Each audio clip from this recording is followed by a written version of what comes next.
Domino's का pizza खाने वाली बहू। लस्सीपुर नाम का एक गांव था जहां सरला अपनी बहू सिया और 2 बेटों के साथ रहती थी। सिया का पति किशन गांव में ही एक ढाबा चलाता था और कुछ दिन पहले ही उसकी सिया के साथ शादी हुई थी, जो पढ़ी लिखी और मॉडर्न ख्यालात वाली लड़की थी। अरे सरला, जब से बहू आई है तूने तो आना जाना ही छोड़ दिया है। कहीं बहू तुझसे ही तो सारा काम नहीं करवाती? वैसे है कहाँ बहू रानी, दिख नहीं रही। वो बस जरा अपने कमरे में है। शहरी लड़की लाएगी तो यही होगा। मेरी देसी बहू को देख, कैसे सुबह उठते ही झटपट सारा काम कर देती है और खाना तो ऐसा बनाती है कि तू उंगलियां चाटती रह जाए। वैसे तेरी बहू कैसा खाना बनाती है? इसे कैसे बताऊं कि बहू ने अभी तक खाना ही नहीं बनाया। हाँ, मेरी बहू तो अच्छा खाना बनाती है। शाम को तेरे घर भी देने आऊंगी। प्रेमलता के चले जाने के बाद बहू, अरे ओ बहू। जी माँ जी। बेटा, आज तुम खाना बनाओ, हम भी देखें हमारी बहू के हाथ में कितना स्वाद है। हाँ बिल्कुल, पर अभी तो मैंने डोमिनोज से ऑनलाइन पिज्जा ऑर्डर किया है, हम सबके लिए। उसका क्या होगा? ऑनलाइन? क्या बिजली के तार से आएगा? नहीं माँ, वो दिखाते हैं ना मोबाइल पर, एक भाई साहब झोला लेकर खाना देने आते हैं, वही वाले भैया आएंगे। हाँ, और वो भी सिर्फ 30 मिनट में। क्या 30 मिनट में? अरे इतनी जल्दी तो दाल भी नहीं गलती।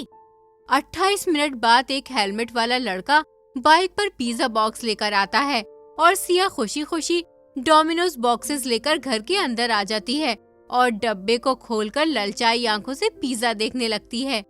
आज मैंने कितने दिनों के बाद इसके दर्शन किए हैं। शादी से पहले तो ब्रेकफास्ट, लंच, डिनर सब कुछ मेरा यही था। ऐसा भी क्या है इस सब्जी लगी रोटी में जो तू बावरी हुई जा रही है? सिया सरला और बिट्टू दोनों को पिज्जा देती है, जिसे खाते ही दोनों का मुंह खुला का खुला रह जाता है। वाह भाभी, ये रोटी तो सच में बहुत स्वादिष्ट है। हाँ, वैसे कच्ची रोटी में दम तो है, लेकिन रोज रोज ये सब खाना सही नहीं है। और वैसे भी एक रोटी 300 रुपए में आई है, इतने में तो मैं हफ्ते भर खाना बना लेती। सिया सास की बात पर ध्यान दिए बिना पिज्जा खाने में लगी रहती है और अब वो हर रोज डोमिनोज से पिज्जा ऑर्डर करके मंगाने लगती है। बेटा, आज खाने में दाल और चावल बना ले। हाँ, जो आप लोग खाओ बना दूंगी, और मैंने अपने लिए तो ऑनलाइन पिज्जा ऑर्डर कर दिया है। सिया, तुम्हें रोज रोज ये पिज्जा नहीं खाना चाहिए। ये सब बाहर की चीजें अच्छी नहीं होती हैं। और वैसे भी इसके दाम कितने ज्यादा हैं। आजकल मेरा ढाबा भी कुछ खास नहीं चल रहा है, इसलिए तुम इन फिजूल और खर्चीले शौकों पर थोड़ा ब्रेक लगा दो। आपने मुझे पहले ये सब क्यों नहीं बताया? शायद मैं आपकी कोई हेल्प कर देती। इतने में बाहर डोमिनोज वाला लड़का पिज्जा लेकर आ जाता है और जैसे ही सिया पिज्जा लेकर अंदर आती है, प्रेमलता पीछे पीछे घर के अंदर आ जाती है। क्या बात है सरला, ये लड़का तेरे घर रोज रोज क्यों आता है? आज से पहले तो हमने इसे तेरे घर आते नहीं देखा। अरे आंटी जी, सिया इससे ऑनलाइन पिज्जा मंगवाती है। पिज्जा? अरे ये कौन सी बला है, हम तो पहली बार नाम सुन रहे हैं। आंटी जी, आप भी खाइए, आपको भी पसंद आएगा। वाह, ये अंग्रेजी रोटी तो सच में मजेदार है। धीरे धीरे पिज्जा की बात गांव में फैल जाती है, क्योंकि अब तक गांव वालों ने सिर्फ आलू सब्जी, छोले भटूरे ऐसी देसी डिशेस ही खाई थी। इसलिए हर कोई पिज्जा का स्वाद चखने के लिए सिया के पास आता है और सिया सबके लिए डोमिनोज से पिज्जा ऑर्डर करके उन्हें मंगा कर देती है और सब बड़े चाव से खाते हैं। ये क्या नया तोता पाल लिया तुमने? एक तो मेरा काम वैसे ही नहीं चल रहा है, ऊपर से तुम्हारे रोज रोज के ऑर्डर से तो मैं तंग आ चुका हूँ। अरे जल्द ही मेरा ढाबा बंद होने वाला है, फिर पिज्जा तो क्या, सूखी रोटी खाने के भी लाले पड़ जाएंगे। हाँ भैया, सही कह रहे हैं आप। जब से वहाँ 2-4 ढाबे खुले हैं, तब से कोई हमारे ढाबे पर आता ही नहीं है। क्यों ना हम उस ढाबे पर पिज्जा बनाकर बेचें। वैसे भी जब से सिया ने गांव वालों को पिज्जा खिलाया है, तब से सब उसके मुरीद हो गए हैं। ऐसे में वो सिया के हाथ का बना पिज्जा खाने जरूर आएंगे। अरे वाह माँ जी, आपका दिमाग तो बड़ा खुराफाती निकला। वैसे आइडिया बुरा नहीं है, मैं कई तरह के पिज्जा बनाना जानती हूँ, जैसे meat pizza, veggie, pesto, mushroom, supreme और मार्गरीटा। अरे बस बस, तू पूरी पिज्जा रामायण मत सुना। बस जरा देसी अंदाज में विदेशी रोटी परोस दियो, जिससे हमारा ढाबा चल पड़े। वैसे आइडिया तो बुरा नहीं है।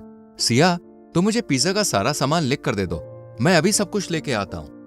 बिट्टू और किशन दोनों बाजार जाकर सारा सामान खरीदकर कुछ देर में घर लौट आते हैं और अगले दिन से सिया, किशन, बिट्टू और सरला चारों एक नए ढाबे की शुरुआत करते हैं और इसका नाम रखते हैं देसी Domino's dhaba pizza.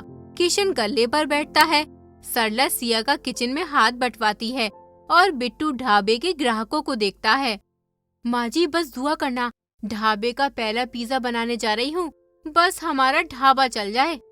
Siya gas पर तवा गरम करती है, उस पर पतला आटा बेलकर देसी बेस बनाती है और ऊपर टमाटर की जगह लहसुन टमाटर तड़का सॉस डालती है और फिर शिमला मिर्च और तले हुए पनीर के टुकड़े डालकर देसी मसाला छिड़क देती है, जिसकी खुशबू पूरे ढाबे में फैल जाती है और वहाँ से गुजरने वाले लोग खुशबू के साथ ढाबे में खिंचे चले आते हैं। अरे किशन भैया, एक अंग्रेजी रोटी हमें भी तो खिला दो। अब देखा तो सही, खुशबू इतनी अच्छी है, अब तो स्वाद कितना खास होगा। लो बेटा खाओ। वाह काकी वाह, ये रोटी तो सच में बड़ी स्वादिष्ट है। सब्जी और रोटी इतनी अच्छी भी बन सकती है, मैंने तो कभी सोचा ही नहीं था।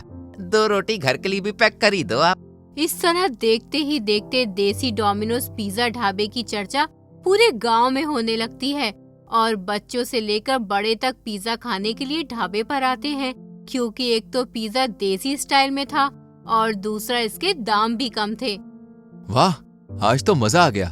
सिया, तुम्हारे पिज्जा ने तो मेरा खाली ढाबा लोगों की भीड़ से भर दिया। सच में इस पिज्जे में तो जादू है, जादू। अरे मेरी बहू है ना। ये तो जादूगरनी है, जादूगरनी। इसके बाद से पूरा परिवार देसी डोमिनोज पिज्जा ढाबे को पूरी लगन से आगे बढ़ाता है और सिया भी अलग अलग तरह के पिज्जे बनाकर ग्राहकों को खिलाती है। लेकिन एक दिन एक बड़ी सी गाड़ी ढाबे के बाहर आकर रुकती है और उसमें से कुछ सूट बूट पहने लोग किशन के पास आते हैं। हमें पता चला है कि आपने हमारी फूड चेन के नाम का इस्तेमाल करके अपना ढाबा खोला है, वो भी हमारी परमिशन के बिना। क्या आपको पता नहीं है कि ऐसा करना अपराध माना जाता है और आपको जेल भी हो सकती है? सर, मैं आपके डोमिनोज की कॉम्पिटिटर नहीं बनना चाहती, बल्कि मैं तो खुद डोमिनोज की फैन हूँ और इसी प्यार की वजह से मैंने ढाबे का नाम डोमिनोज रखा है। हाँ हाँ बेटा, तुम्हारे डोमिनोज का नाम चुराने के पीछे हमारा कोई गलत मकसद नहीं था, बस मेरी बहू आपकी अंग्रेजी रोटी की दीवानी है। एम्प्लॉय परिवार का ये भोलापन देख खामोश रहते हैं और फिर ठीक है, क्या करना है मैं आपको सोच कर बताऊंगा। आप मुझे अपना नंबर दे दीजिए। अगर कंपनी ने आप पर फाइन लगाया तो फिर आपको भारी भरकम रकम चुकानी पड़ सकती है। लेकिन जाने से पहले मैं भी आपका पिज्जा ट्राई करना चाहूंगा, क्योंकि आपके पिज्जा की मैंने काफी तारीफ सुनी है। सिया एम्प्लॉय को एक पिज्जा पैक करके देती है और वो वहाँ से चला जाता है। रात में पता नहीं क्या होगा अगर हमारा ढाबा बंद हो गया तो। मुझे भी यही फिक्र खाए जा रही है, नाम ना हो गया परमाणु बम हो गया। इतने में सिया के पास डोमिनोज की तरफ से कॉल आता है, जिसे सुन उसका चेहरा खिल उठता है। क्या पगला गई है? जुर्माना लगाने की बात कही होगी और उस पर तू बत्ती सी दिखा रही है। नहीं माँ जी, उन्होंने हमारा देसी स्टाइल वाला पिज्जा बहुत पसंद किया है और अब हम डोमिनोज की ब्रांच आराम से खोल सकते हैं। अरे वाह, ये तो बहुत अच्छी बात है। इसके बाद पूरा परिवार दिल लगाकर ढाबे पर काम करता है और जल्दी डोमिनोज का एक बड़ा सा रेस्टोरेंट खोल लेता है, लेकिन स्टाइल देसी ही रखा जाता है